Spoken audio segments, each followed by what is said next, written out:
you shouldn't call for the impeachment of federal judges. And Trump goes, he wasn't talking about me. He was talking about somebody else.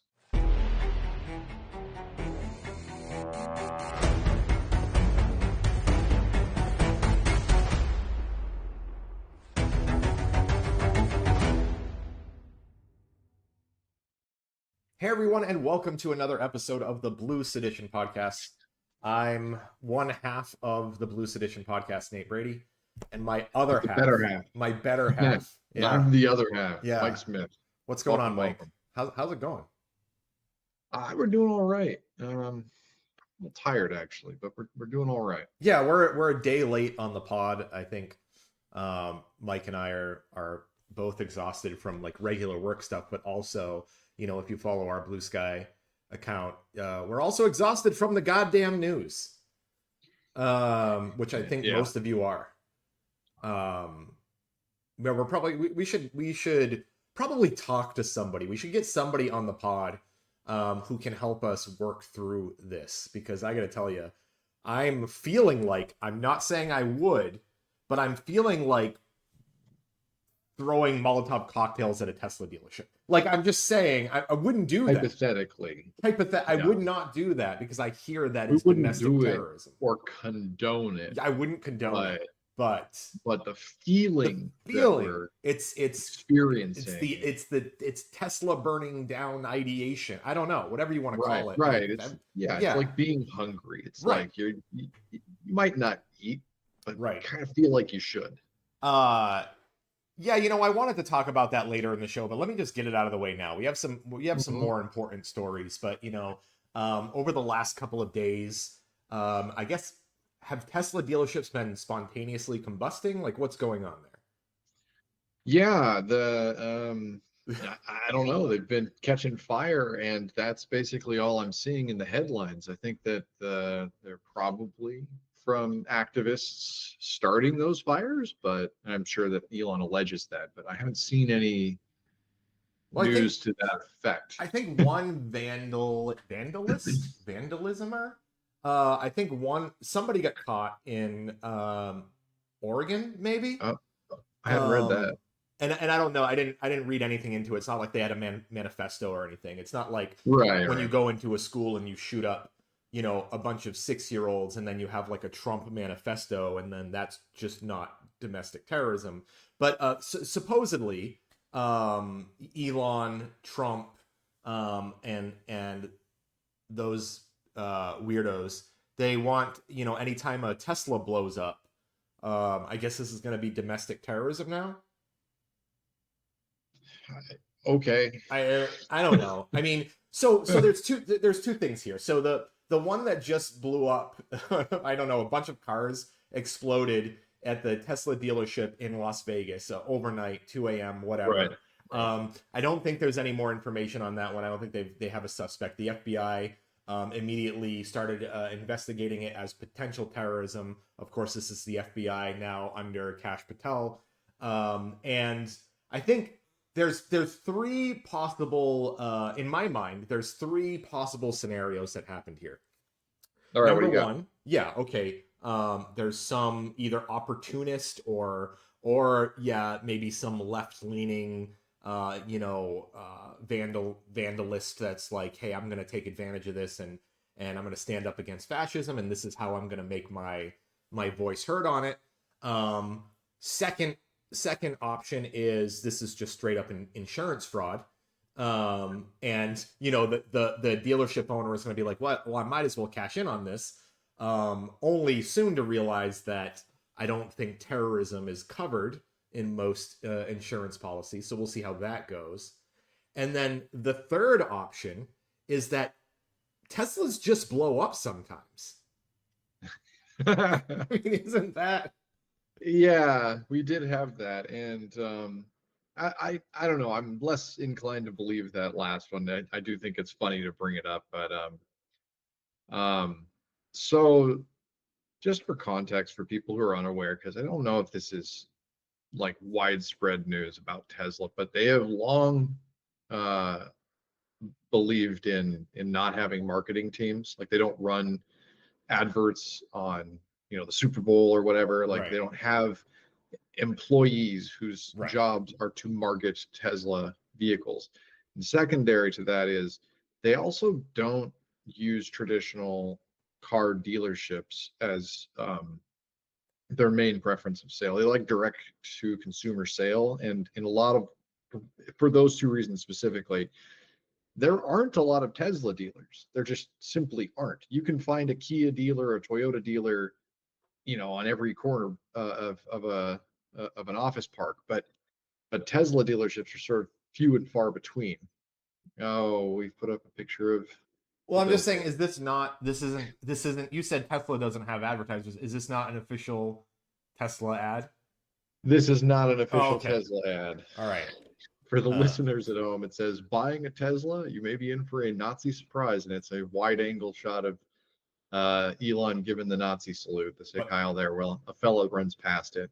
yeah, And the hashtag, I'm sorry, biting his not bottom hashtag, lip. the at sign overthrow Musk. Yeah. This was run out of like the UK or something, right? This was like I know there were a number of them in the UK that was, like, I guess, crowdfunded. Yes, Yeah, and which they're facing an absolute onslaught of negativity in the UK. So I don't think that I think like Germany said they're going to stop allowing Teslas to be sold, and there's been a lot of negative stuff there. yeah, I mean, it Um, turns out I don't think Europe in general is too fond of this Nazi stuff, right?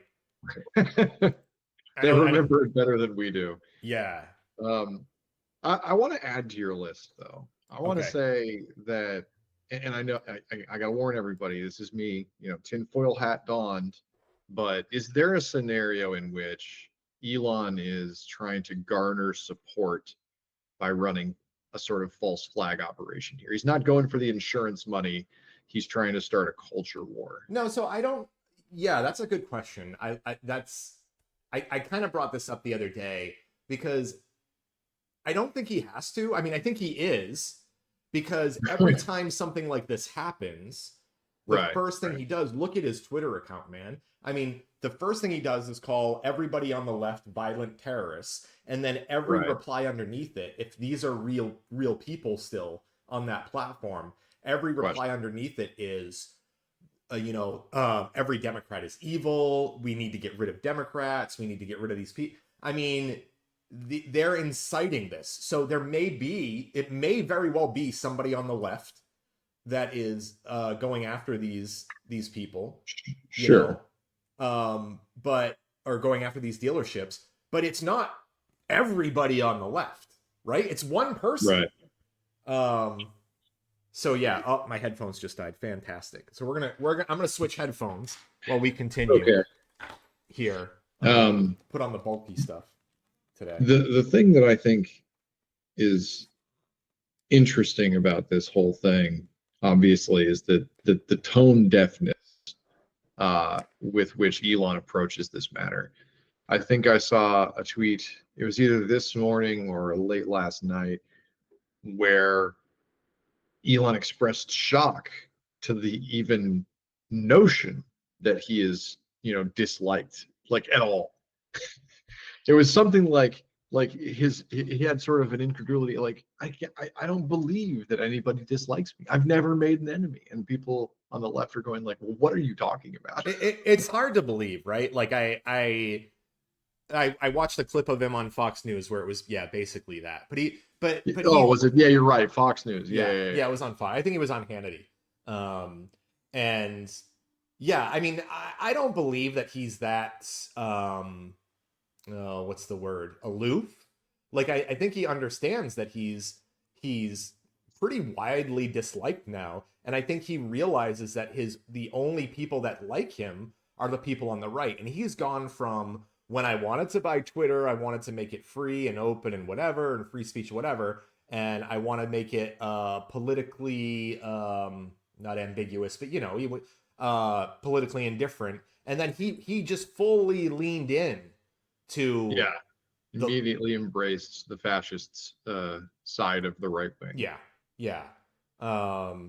So yeah, so to your point, I don't think this is necessarily a false flag. But I do think he is going to use every little, oh, somebody tagged a car. as like, okay, let me make a tweet that's going to garner 100 million views because somebody tagged my Tesla, and now everybody on the left is violent, intolerant terrorists. Yeah, yeah. So I think it's funny too. I think I shared this with you. Uh, but there are a fair few Tesla. We live in Southern California. There are a ton of Teslas out yeah, here on the yeah. road, right? I'm seeing more and more, and I'm taking pictures of them and sharing them with you.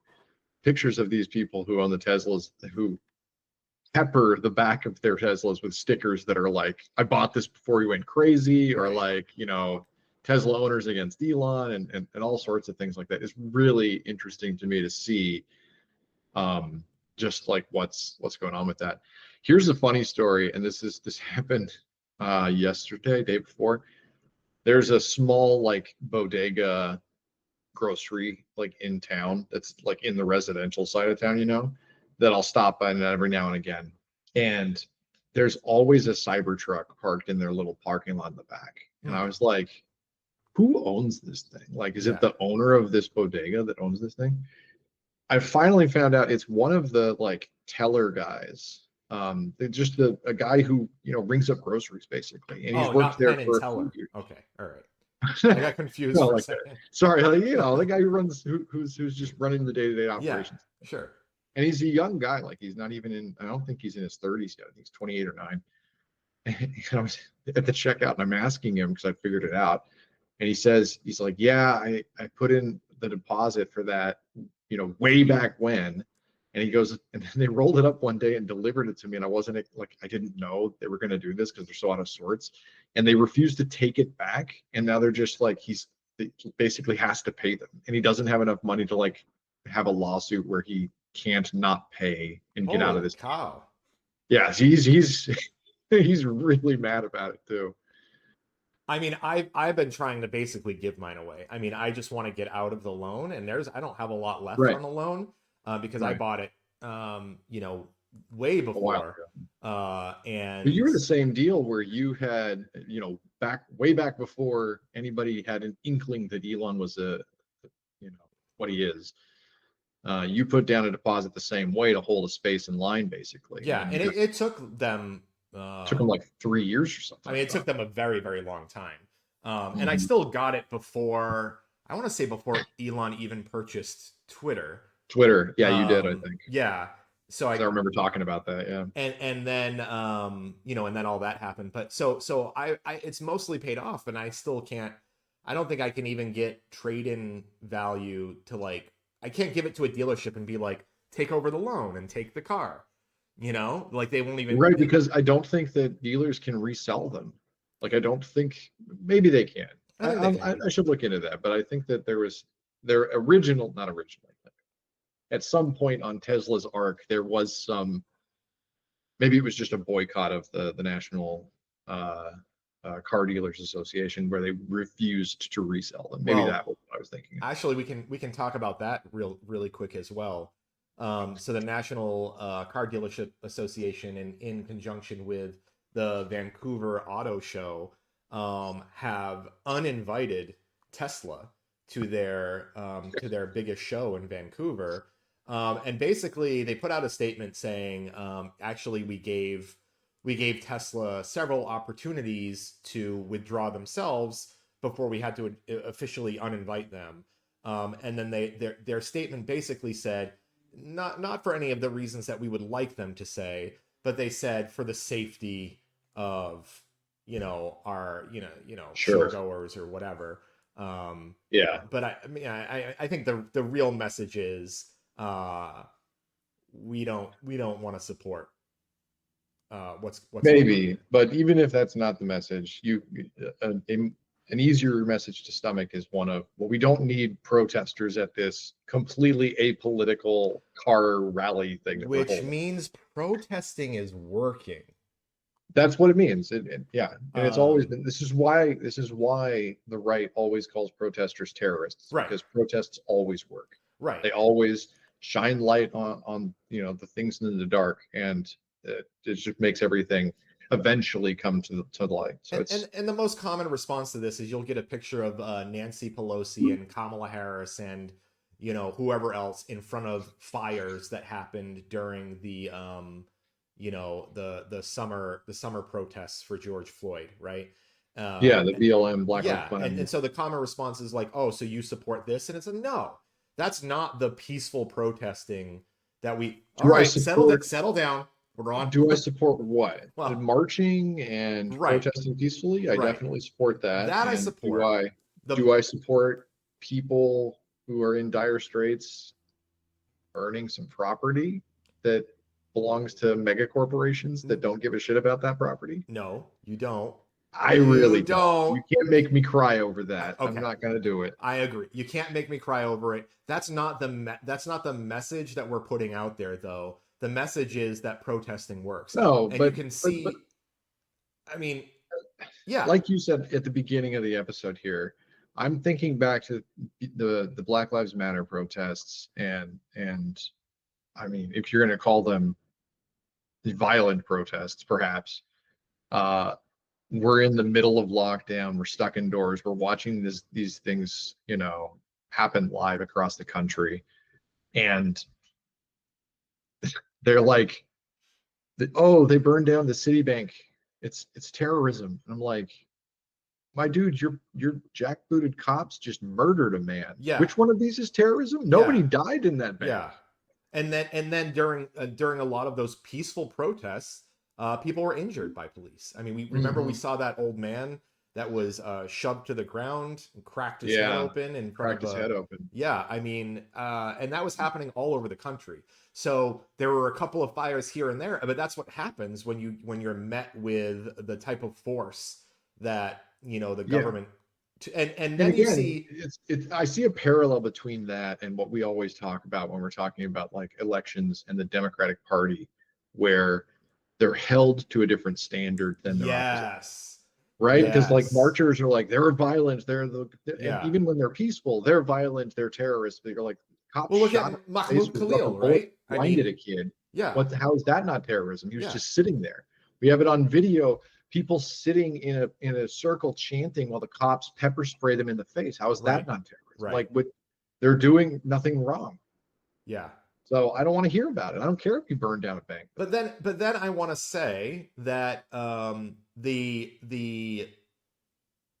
style of protest needs to meet the moment, Yeah. and at some point, a march and sitting in the circle and singing is not going to be the appropriate response to what's happening, Yeah. right? If, I I mean, mean, it's going, unfortunately, right, the police state and the right generally are going to keep escalating. right, What they do. right, Take a situation, people are peacefully protesting, and they escalate. They say, "Oh, it's terrorists, it's anti-Semitic, they're, you know, against the cops, they're against status quo, they want to turn the fish gay," whatever they're going to yeah, say, yeah, and they escalate, and tensions rise, and you have people, on the right who hear these things and become counter protesters, and that usually means that they drive their car through people. But like that's another escalation, and I agree. At some point, these peaceful protests are going to stop being so right. because you have escalated to this, to a point of no return. Where there's nothing else to do. What else? What else can you do? Yeah. And I think, as you alluded to with the peaceful protests, and I was saying Mahmoud Khalil is the same thing. I mean, at some point, the government is going to say even your peaceful protest is illegal, and you're Yeah, terrorists. And there was a statement this morning. Somebody went on Fox News, and I'm trying to remember who. I don't think it was Homan, but it may have been. It's the kind of dumb thing he would say, and it was basically like this person isn't a U.S. citizen, so they're not afforded the rights of peaceful protest, like that the First Amendment right to gather and protest is not afforded to people who aren't American citizens. Like they have a green card, they like yeah, what are you talking about? yeah. And there's never been such a distinction that American, residents, green card holders aren't afforded the same rights under the Constitution. They absolutely are. So let's see that being taken up with the Supreme Court and see how they rule. All right, I shouldn't have said that. I'm actually kind of worried. But Trump wants to make not buying a Tesla an act of terrorism. You know, Elon is like, if you don't advertise with me, so we're even getting to the point Yeah. where the supposed free market lovers think that you exercising your rights in a free market is an act of terrorism or should be Right. illegal. You know, so and this is from the same crowd that was like, I don't know, throwing Keurigs off a building or, you know, shooting Bud Lights. I mean, was shooting a Storming the Bud Light Capitol. domestic terrorism? Was storming the Capitol domestic terrorism? Was threatening to hang Mike Pence and Nancy Pelosi domestic I mean, terrorism? literally wheeling out, you Yeah, a know, gallows, a gallows homemade for Mike gallows for them. You're Pence. like, that feels like Uh, domestic terrorism to me. yeah, I mean, I think unfortunately it's been 6 years or longer of words no longer have meaning. I mean, maybe I guess like 8 or 9 years of words just don't mean anything anymore. I feel like coup doesn't mean anything anymore. Terrorism doesn't mean anything anymore. You know, none of these words mean anything anymore. Terrorism hasn't meant anything since George Bush's era, I think. Whenever I think Yeah. of terrorists, I'm like, unless you're flying planes into buildings, it's hard for me to take you seriously as a terrorist. Okay. I don't, I That's don't know. right. That's a statement. I'm going to transition here. I have an Okay. update on Mahmoud Khalil. Okay. They have officially moved the judge in the case. Basically withdrew it and had changed jurisdiction from the United States District Court of Washington, D.C. to New Jersey, which is where he was being held at the time that the temporary restraining order was placed, so that he should be in custody until the court works out whether or not he's being legally deported, ostensibly, or even legally detained. There's no charges for anything yet, so there's questions there. This case has been kind of silly from the outset. Well, The U.S. government, the Trump administration, had argued that the judge's order that he remain in custody in at the time it was D.C. was moot because it was an oral order as opposed to a written order, and that didn't sit well with the judge, who was very upset at that. And now they've decided that, okay, he was being detained in New Jersey. He was not on a plane at the time that the temporary restraining order was placed, so he should be remanded back to New Jersey, which is closer to his home, obviously. And then the case will proceed in that district court, which I think most people think will be more favorable for Khalil than in Louisiana or wherever he's being detained presently. okay. So that's a bit of good news for him, I think. Now, of course, they still have to move him back to New Jersey. Will they follow a court order? They should.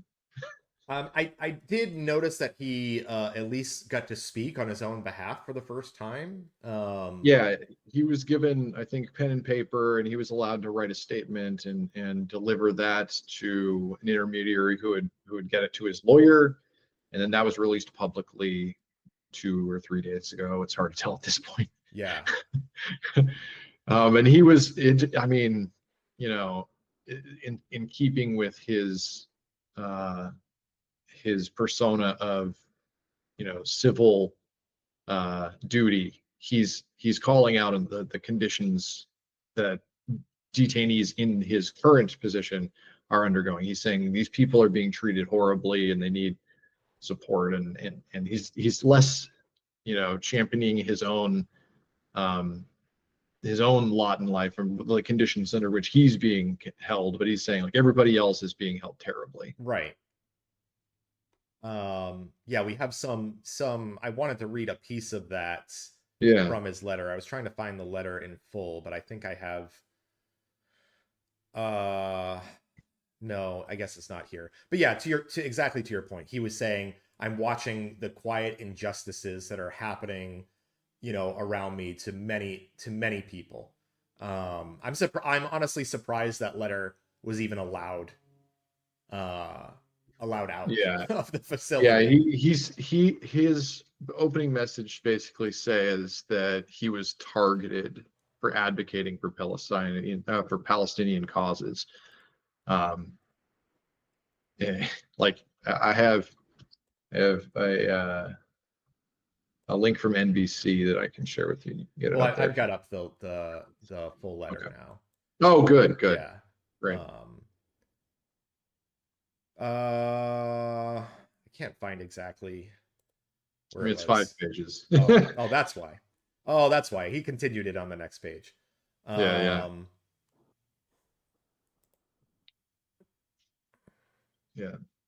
I'll say here's a quote from him. Who has the right to have rights? It is certainly not the humans crowded into the cells here.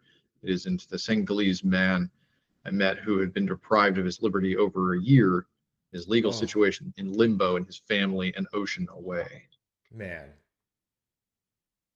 Yeah, so there's a lot of bad going on there, obviously. There's a lot of bad going on here. But again, if he is remanded back to New Jersey and his court case taken up there, he's probably got a pretty good chance of being released on bail as a nonviolent. I can't even say criminally. They haven't alleged any crimes against him. No, there's no crime. There's no crime. He's just being detained illegally. Yes, it's an illegal detainment. And the thing that worries me, like, as you pointed out, Khalil talks about this man that he met that's been there for, a year. Yeah. We don't know about him. I mean, maybe we do, but Khalil's just No, the most famous, Yes. my point being, there are so many injustices that have already happened, even under the previous administration, and now worse under this current administration. We not only can't keep up with them all, but there's probably so many that we'll just never know about because that person's wife wasn't there to see them, get disappeared. Well, and they weren't. I mean, honestly, he was sort of targeted specifically by the right. There was a big campaign on Twitter of people like adding Marco Rubio, going, "Hey, this is the guy. Go get this guy." Yeah, we talked about the pro-Israel group that Batar, I believe it was, that had a hand in doxing him, tagging ICE and Marco Rubio and calling for his deportment. And that same group, by the way, sent a list of names to the State Department. And as far as I understand it, some of those people have already been nabbed by ICE. Some have self-deported once realizing their names were on that list. So it's terrifying that it's working for that group. And I mean, it is, but also I think it speaks to the greater harm that you're talking about here. I mean, these are people who are not being given due process in any way. They're just being disappeared. Yeah. Basically, ICE shows up, they throw them in a van, and then most people don't have the celebrity, for lack of a better way of stating it, that Khalil does. Exactly. So they're not getting news coverage. Exactly. They're not getting people sharing his story thousands and thousands of times on social media. Right. These are people that just get disappeared, don't get to call their lawyers, don't get to have their day in court, and we don't know what happens to them. So I want to roll that into kind of our next story, which basically simmers around what are we doing about it? And by we, I guess I mean Democrats, our leaders. Okay. What are we doing about anything? Tell me what's Chuck Schumer doing right now? I'll tell you what Chuck Schumer is doing. Okay. Chuck Schumer is taking the advice of the raging Cajun himself, James Carville, and he's dead. Playing dead. Oh, he's not just dead. He's not actually dead, just pretending to be dead. Might dead. as well be. Yeah. Carville, I think we brought this up on the pod last week, but Carville's recommendation as a not very good political analyst and strategist is for the Democrats to let the Republicans hang themselves and then swoop in after the fact and take everybody back to where we were 2 years ago in the middle of Joe Biden's presidency when everything was great. Except for that everything being great part, because everybody hated it. Yeah. So, well, first, I think let's set the stage for people to understand the current hatred for Chuck Schumer. And I think one of the things that people may not know is a little bit of the insider politics that happened recently with the continuing resolution and Chuck Schumer supporting that and eventually getting Right. other Senate Democrats to support that. Chuck Schumer publicly and behind closed doors stated that he would not support um, the CR, and he spoke to Democrats and rallied them to come out publicly and say the same thing, including those, I don't want a JetBlue Premier card, thanks, including those people that are in difficult races that'll be coming up in the midterms. And so those people rallied behind Chuck Schumer, and then Schumer at the last minute, at the 25th hour, he changed his mind. And that ruffled a lot of feathers. Not only was it what we believe, and a lot of people, a lot of Democrats believe to have been the wrong move in general, but he also burned his own party in doing so. He acts, he's just such a disappointment as a Senate minority leader. He doesn't lead, and he's out of touch. And I keep screaming it. Everything he says and does is completely out of touch with everyday working Americans. Yeah. He can't see it because he's part of this elite class. He and Nancy Pelosi and many of these other Democrats in their 70s, for whatever reason, who are elected officials, they're rich.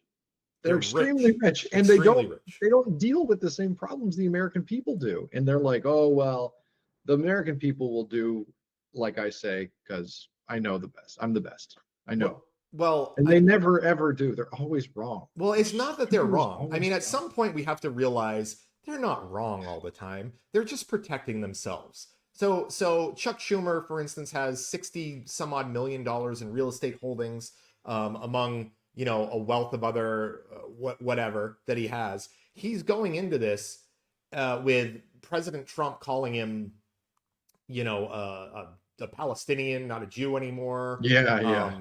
You know, probably who knows what they're saying to him behind the scenes with threats from Kash Patel and Pam Bondi or whatever. These people do not care about you. They're submitting to the threats of their wealth being taken from them, or they're just trying to protect their best interests. At the end of the day, they're not doing what's right for the country. They're doing what's right for themselves. I mean, that's bottom line. I mean, obviously, you know, Schumer wants to keep his position as either a minority or a majority leader in the Senate. Senate's a cushy job. You don't have to do anything. You get to be out doing your book tours when you're not up for re-election, selling books and making money, probably doing some insider stock trading deals, doing your insider stock trading, allegedly. But you know, you never want to get anything to a vote. You just don't do it. I remember they were talking about the continuing resolution to fund the government, and they had a House bill, like you were saying, and he's like, well, we're never going to support that. That's crazy. I like the Senate bill version better. They looked at the Senate version and it's no better. It's the same thing. It's the same recommendations, the same payments and here and there. They're still cutting the Department of Education. They're still cutting, you know, Medicaid and Social Security at the end of the day. And so he just gives up. Instead of allowing the government to shut down and for the Republicans to feel some pressure to actually reach across the aisle, he's like, don't get up. I'll reach across the aisle. I got you, buddies. And then does it.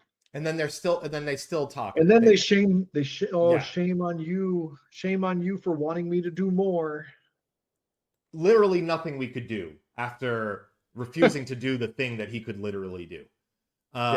So we have no power here. He's the one who has the power. I mean, it has to stop. And he elected to do nothing. Terrible. The Democratic leadership and the establishment is so out of touch. It needs to change. It needs to change. I mean, we've been saying it for years, but the example after example of just being completely untethered from reality. Chuck Schumer thinks that it's all going to go back to normal, and he thinks normal is good when so many people across this country were like, normal sucks shit so badly that I'm going to vote for Trump. Right. And so he's like, I want to go back to that. I want people to think that everything sucks so bad that they would vote for this psychopath. That's what he wants. He thinks it's good. What is So this? What am I looking at here? so listen, guys. I mean, some of you don't want to hear from Bernie Sanders, and I don't really give a shit. Okay, he's 80 years old, and he is on nights and weekends when he's not on the floor. He is literally away from his home. He's in Wisconsin. He's in Montana. He's in Michigan. He is everywhere, speaking up, rallying people, explaining to people what's going on, fighting the oligarchy, calling it an oligarchy, which I don't think Chuck Schumer, I don't think those words have ever come out of Chuck Schumer's mouth. Right. And now there's some new posters, some new flyers coming out where apparently AOC is going to be joining him in some upcoming events in Vegas, in Arizona, then in Colorado. First of all, just look at this. Thursday, Friday, Saturday. I mean, this guy, he's in Vegas. He's in Nevada and then Arizona in the same day. Then he's going to Colorado the next day. Then he's going back to Arizona the next day. He's going with AOC. I mean, these people are out there fighting. And they're people that understand what, at the very least, the working class needs to hear. You know, you can argue all you want about whether Bernie really means what he says or like whatever, but it's a message that resonates with the working class. And now AOC, who by the way is also, I think, one of those rare Democrats that seems to just get it most of the time. I was really disappointed initially with her. I guess lack of backlash for the Israel Palestine, right? You know, Yeah. and you know Bernie the letter, yeah. the letter specifically, she didn't sign it. We don't know why. We don't Well, have she ended up signing another letter for Khalil specifically, but I'm talking even more so when there was funding bills going on for right. you know to send more weapons to Israel. But Bernie Sanders, of course, has always been very upfront. Bernie Sanders will outright stand up when Netanyahu was coming to the White House or giving an address to Congress. He said, "Well, this is ridiculous. Netanyahu is a war criminal." He's the only one that will say it. A Jewish senator in the United States government is the one that has to say it, and it's ridiculous. And you can look up who's getting money from AIPAC and understand why some of these other senators aren't saying it, right? Yeah. Sure. So anyway, I just want to point out that not all Dem leadership is awful. Just about 95% of them. So just the ones that have been in office over 20 years. Just those. So I don't know what we got to do, but I think that there was talk of AOC primarying Chuck Schumer, which I think is interesting, but I'm not sure that's where I want AOC. Really? I want her eyes on 2028, and I don't care that she doesn't have more experience in the federal government, because look what we have right now. You can't say that somebody with no experience can't be president, because that happened.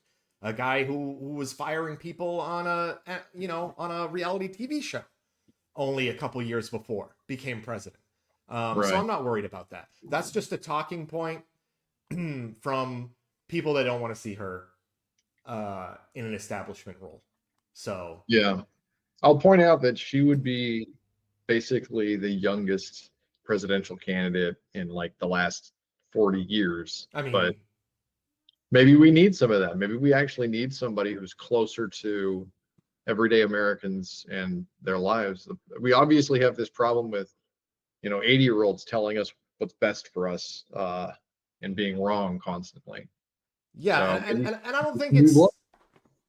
I want to clarify, at least for me, it's not an ageist thing for me. I don't think it's so much it's an 80-year-old like Joe Biden. I think it's somebody that's been in government for 40 years and sure. has forgotten maybe why they were doing this in the first place, or has lost touch with the actual problems the working class has faced. Somebody like AOC, who is both young, hasn't been in the government for long, has been screwed over by the establishment on multiple occasions, and is very, very close to what working class Americans have faced recently, as somebody who was a bartender, you know, working her way through college, etc.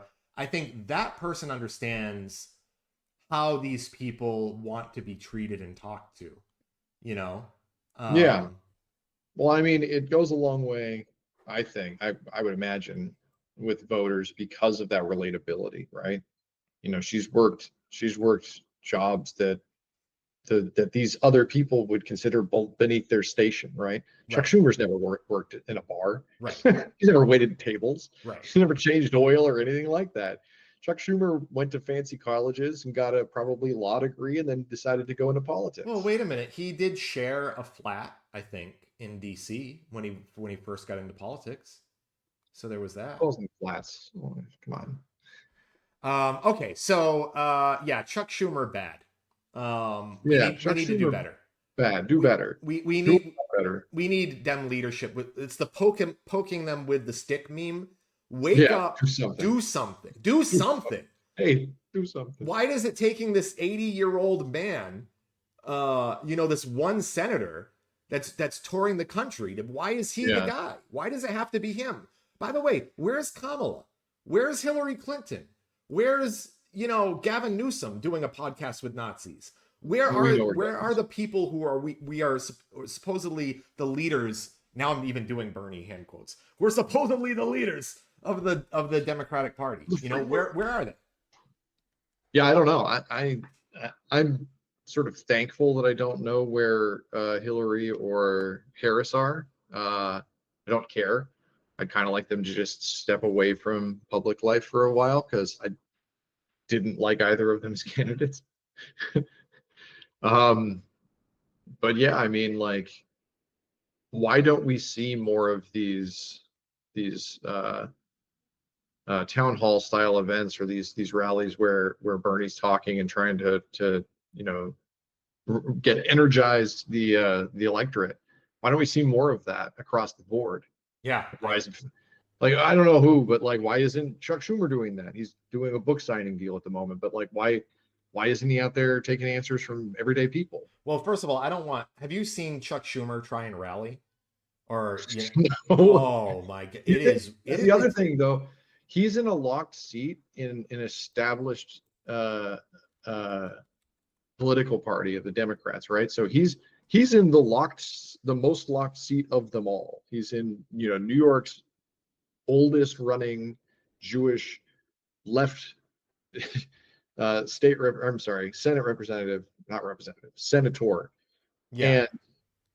And no one's ever going to be able to unseat him until he wants to retire. Right. So he doesn't have to do town halls because it doesn't matter how little he cares about you. His seat is a lock. I have a video here that I wanted to play really quickly. I'm just waiting for the ad to finish. It said, "Can we play it again? Scott Jennings laughs at Schumer's chant." I mean, this is probably one of the awkward ones. We will win. We won't rest. We won't rest. Gretchen. I mean, no, it's that's it though.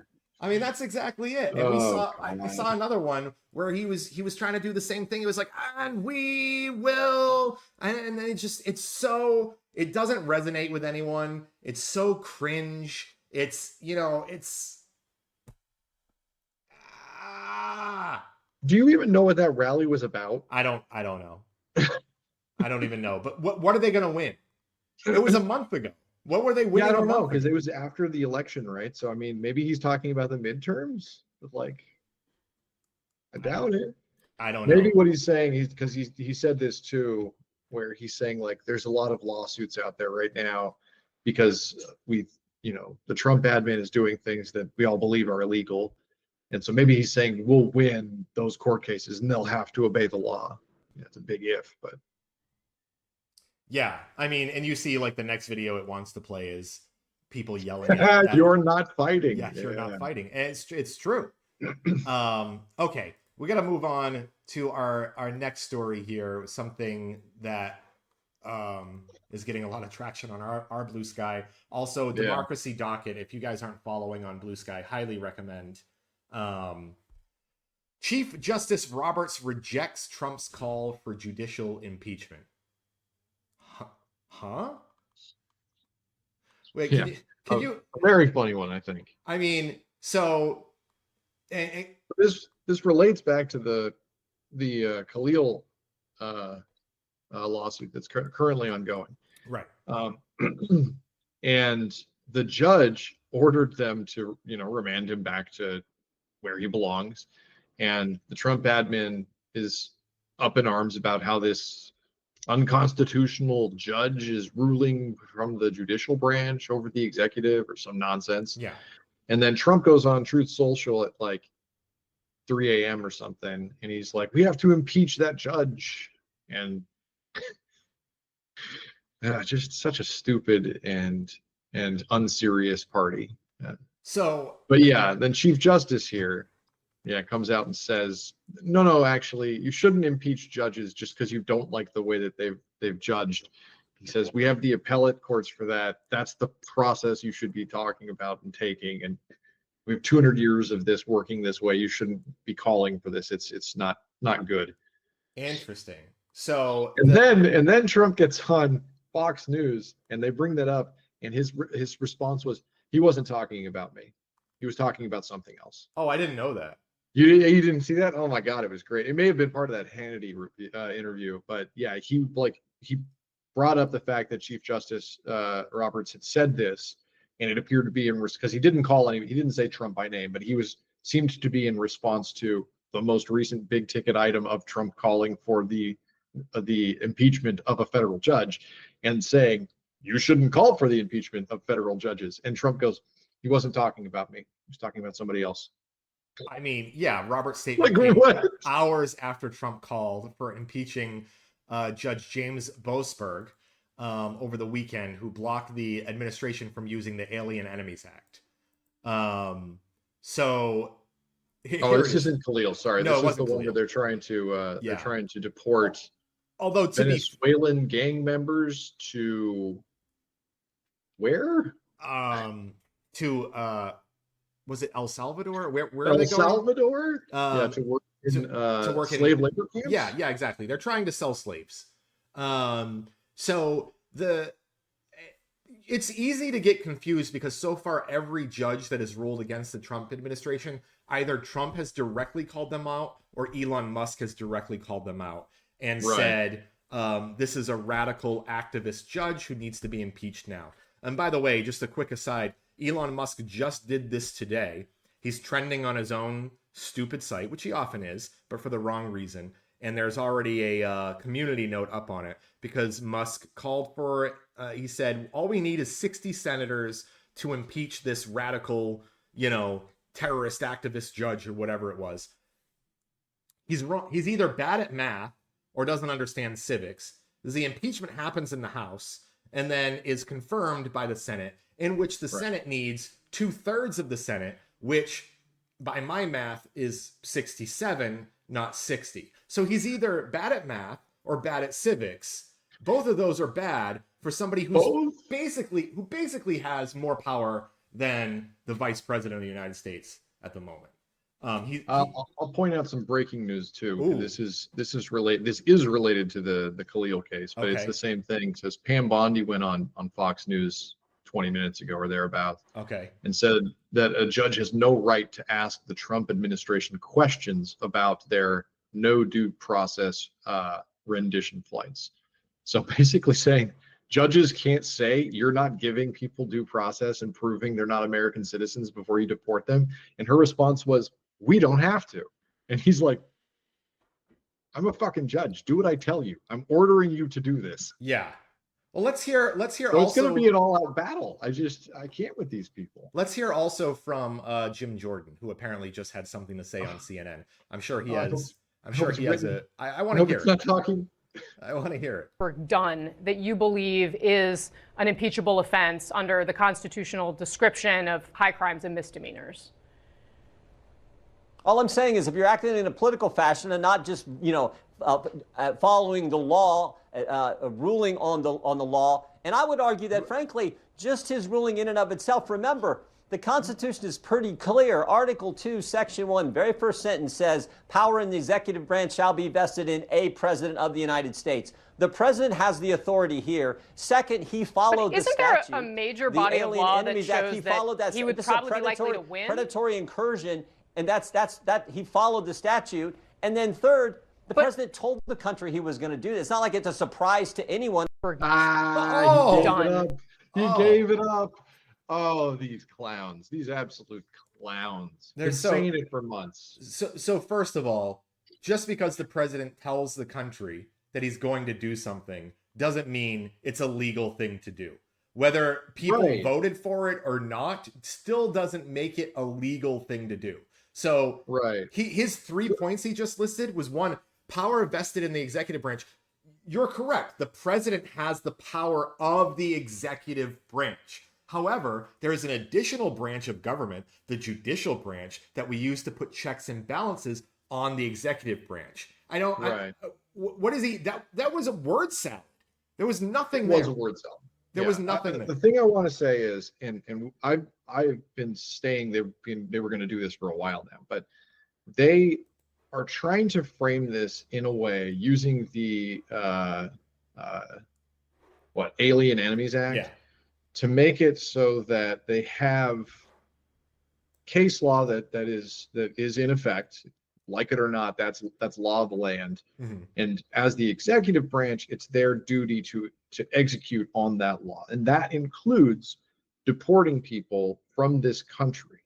Now, the process for doing that is laid out by different laws, but that's the thing that they're missing, is that the courts are saying you're not following the law in your execution of the law, which is your duty. That's correct. Jim Jordan's got that part correct, Section 2.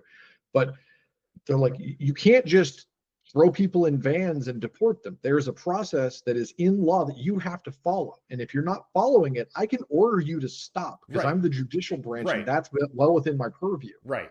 Even if Trump got out there in his last stump speech and he said, when I take over, I'm going to drag people off the streets and throw them into unmarked vans. That doesn't mean that just because he was elected that he can legally do that. So, I mean, that was a bunch of nonsense. Okay. What an unserious person. The whole party is unserious. Okay, I want to move on to our last item. Even though there's many more items that we could talk about last today. Item for now. Last item for this moment is there's some really incredible research going on right now with mRNA vaccines, and Mike, you and I and a couple of other people that we work with and socialize with are always really excited when new science like this comes out, especially because I have a loved one that could benefit greatly from this type of breakthrough. We all do. We all know somebody who could benefit from these breakthroughs in mRNA vaccines. So in particular, there is one early phase clinical trial going on for pancreatic cancer, which is one of the most brutal, painful ways to die. One of the, and it's the most deadly of all the cancers, and the most deadly of all. Got like a 5-year survival rate of like 30%, and basically what that means is when the doctor that you go to says, "I'm sorry, it's pancreatic cancer," that means you're probably not living another 3 years. Yeah, it's not good. So it's rough. So well, so tell me about this new vaccine, as they're calling it, right? It's starting phase 2 clinical trials. Right. So they're opening the number of people who are going to be getting administration of this vaccination. And to be clear, I have read so much about this thing at this point. I find it deeply fascinating. Yes. It does act something like a vaccine, although I think that's sort of a misnomer at this point. Yeah. It causes your body to create T cell antibodies that are basically trained through this vaccine to attack tumor cells in the pancreas specifically, this very specific this type of cancer. And from their stage 1 trials, I think that they were seeing at least like 50% of the people that were administered were and were given live doses, not placebo, had like gone into full remission. Like it had either shrunk the tumors to the point where they were no longer considered malignant, or they were gone completely.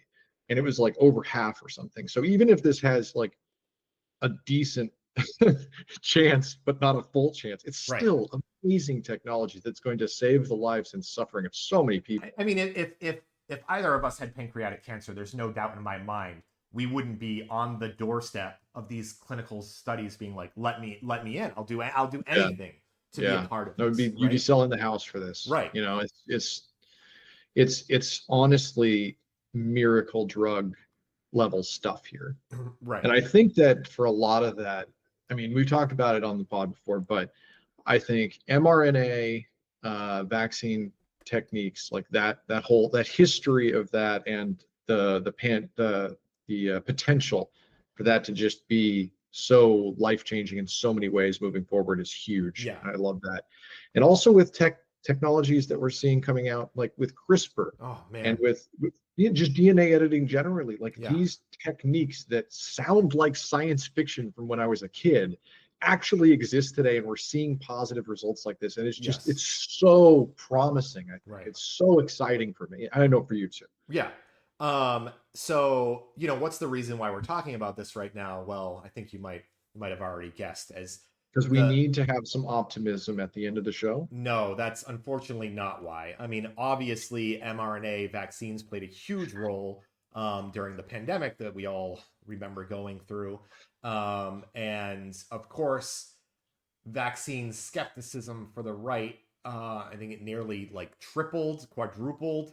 And mRNA vaccines were a huge focus in that. Because for whatever reason, because of all the good that it did during the pandemic, now we have to attack them. So I have to show this guy. So what do you think's happening? Well, RFK is now, of course, targeting mRNA vaccines. So I want to first say that as of right now, we were gonna share this story already. I think this was on our list of stories to share, but while I was looking over the review, you know, the notes for today, and had other work going on, I then, you know, was following, I think it was Marissa who had broke the news that Doge was in NIH, starting to dismantle NIH.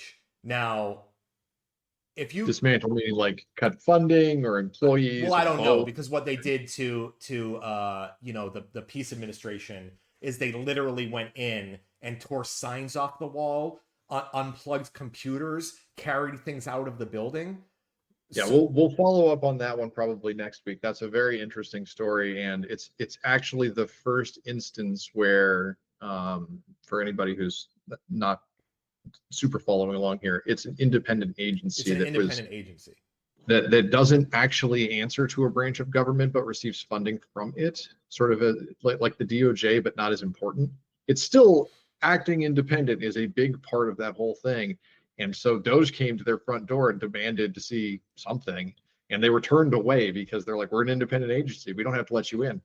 And then they came back with the FBI, and well, you can't say that to the FBI. And the other local authorities also helped in this, by the way. And they got in and they started ripping down signs, pulling computer equipment out.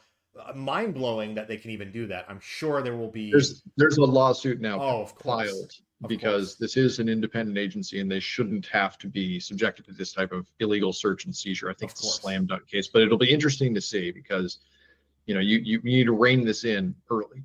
So, but okay, going back to JFK Jr. So all of that said, Doge is currently at NIH right now, maybe doing the same thing. And I, for one, and I've shared studies with you before, NIH's website and PubMed and all of that. I mean, those are resources that are wildly important for the medical community, for the research community. So if they end up dismantling this agency in this way. Right. Like even if they just take down the public filings of like medical research that has been published by NIH or through NIH, like that's a huge disservice just to the American public. We paid for that. Right. Those things are ours. Right. You can't hide them from us. We paid for them. Yeah. So there will be a lawsuit about that too, I'm sure, at some point. But Captain Anti-Vaccine over here is obviously targeting mRNA vaccines because he's a skeptic, I guess. He doesn't read studies. He doesn't. I don't know. He's an unintelligent person, and he's unwilling to change his worldview on things. We talked about this in the last one. He has these positions of like, measles doesn't kill people very well, and people should just get measles so that they have immunity to measles. And it's just like, no scientific study backs up this statement. This is just you going off of your own vibes here. Can we listen to the scientists, please? Can we actually listen to intelligent people who have done research over decades to prove these things? And so separately from what's going on with Doge, I'll read this quote from the article here. Further, 2 independent scientists told the outlet that they were informed by NIH officials that any mention of mRNA vaccines needed to be removed from their grant applications. One, a biomedical researcher in Philadelphia, said that the NIH had flagged our pending grant as having an mRNA vaccine component.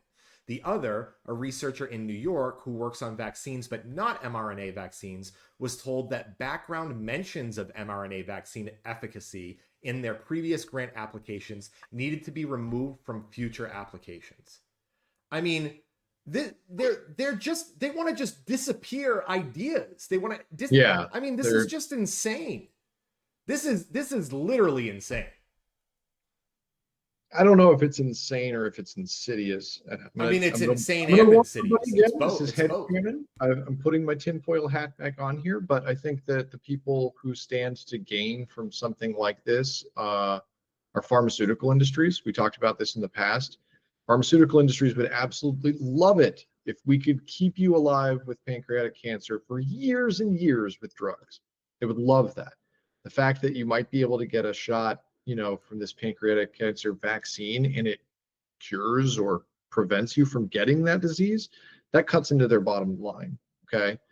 And so I'm thinking personally that RFK Jr. and Trump and Musk and all of these oligarchs are deeply in the pockets of the pharmaceutical industry, and they really, really do want to make money. So I think that as much as I agree with that, I'm basing this off of nothing other than the research I've done on mRNA vaccines, their basically illegality for 40 years. So it's possible that RFK Jr. is just a conduit to that means for Trump and Musk, and that's why he's there. Because you can look at several years of RFK talking about this. I mean, he's literally enacting what his dream here, which is, I don't know, to tell people to eat more salads and they won't get pancreatic cancer. I don't really know what his deal is, but I don't disagree with the premise that if these things,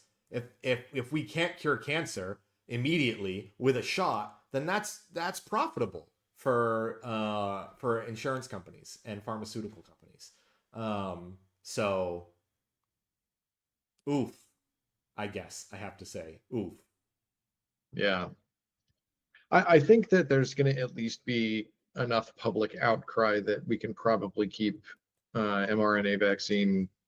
Like they're trying to limit the reach of it at NIH now, but I'm telling you, brother, if there's a vaccine based on our mRNA vaccination technology that makes it so that you can cure pancreatic cancer, I mean, you will never stop the public from getting it. They're going to burn down the White House before you. Well, they're gonna stop it from even being produced, though. That's the thing. Like that stage 2 trial, or a trial beyond that, it's got the study's gonna end. Like we're not going to get to the point where that's a thing. But I will tell you in the U.S. In the U.S. Exactly. That's what I was going to say. So, I was going to say, Canada, China, the UK, these places are still researching mRNA vaccines. Right. And like you said in the previous one, that means that our top talent are going to go where they can do research on these things, because that's what they've decided their goal in life is to do, is to cure cancer, or that's going to cure, debilitating disease, lifelong diseases like those. And if mRNA is, the road to that, then they're going to go wherever they can to study it and try and come up with solutions to these problems. I'm and then at some point you're going to be like, wait a minute, I have to travel to, Britain to get my cancer vaccine. Why can't I have my cancer vaccine here? Yeah, I'm not so sure. As of late, we were really the scientific powerhouse that we used to be, but we certainly aren't going to be after this administration is done doing what they're doing. I think that we are going to be set back decades. And it's all interconnected, right? Because the education department and the way that fundings work for universities and obviously scientific studies through NIH and those sorts of things, they're all intertwined in trying to improve the lives of every person. Right. And they're cutting funding from each of them, and they're hobbling them by making it impossible to start new studies. And it's just going to be fairly obvious where you want to go if you are an intellectual trying to improve the world. And not the United States. But and even going to college in the United States to do that, it's going to be looking less and less. Yeah, no, I agree. Of course, we saw it today. I think it was the University of Pennsylvania. It's the story I wanted to talk about today. Is Trump administration has canceled funding. I think it's $175 million in federal funding over one transgender swimmer at this university. So next is, DEI. We already heard about that. If there's DEI, we're going to remove your funding. Next, it's going to be, okay, if you're doing mRNA research at your university, we're going to remove your funding. So you're not going to get to go to school. If you're allowing protests to happen at all without calling in the SWAT team to bust heads, we're going to take away your funding. But this, of course, eliminates the incentive to even go to college to begin with, because now these colleges aren't going to be able to do any of the things that made them innovative, that made them stand out, that made them a scientific powerhouse for you as a person going, my dream in life is to cure cancer. You're going to graduate high school and then look at studying abroad, right? Yeah. Like I think that's a valid position to take as a young person. If I were in my late teens, early 20s right now, I would definitely be considering, going to college in either Canada or like somewhere in the UK. Yeah. Pretty embarrassing. It's horribly embarrassing. Yeah. And not only that, but these institutions, they're not innocent in all of this, obviously. No, they're acquiescing. But on the other hand, they're trying to make money too. The tuitions are going to have to go up because they're going to have fewer people applying to go there. They're going to be sending talent abroad, and the Trump admin seems to be making the goal of ending, higher education. No, as it's like we were talking about Columbia University last week, right? They were capitulating. They were like, hey, who do you want us to punch in the face? You want us to punch the Palestinians in the face? Ooh, we'll do it. We'll kick everybody. We'll bust some heads. Yeah, we'll bust everybody's heads. And they're still losing their funding. So you know what? Yeah, they did everything they were told, and they're still not. Columbia might as well shut down, because who the hell? Now it's just going to be a right. If anybody even goes there, who's going to go there? Right wingers. I don't know. So anyway, here's the story. It's not time to think about that right now. It's on HuffPost. Trump administration suspends $175 million in federal funding for Penn over transgender swimmer. We'll throw this in the show notes as well. It's just it's unbelievable. This administration is unbelievable. There's so much more I want to talk about, but not this week. We're already at the 110 mark, basically. So we're going to end it here. All we have left to say is please like, subscribe, follow us on Bluesky, where we're the most active. And I was talking to Mike last week about maybe trying to do 2 episodes in a week coming up soon. We've just been super busy. We even had to bump ours from Tuesday. So there's just so much going on. But if there's something that you want us to talk about or focus a little bit more time on, please leave a message in the comments on the YouTube video, or send us a message on Blue Sky. Our DMs are open. But yeah, so until then, we'll catch you all next time. Thanks, everybody.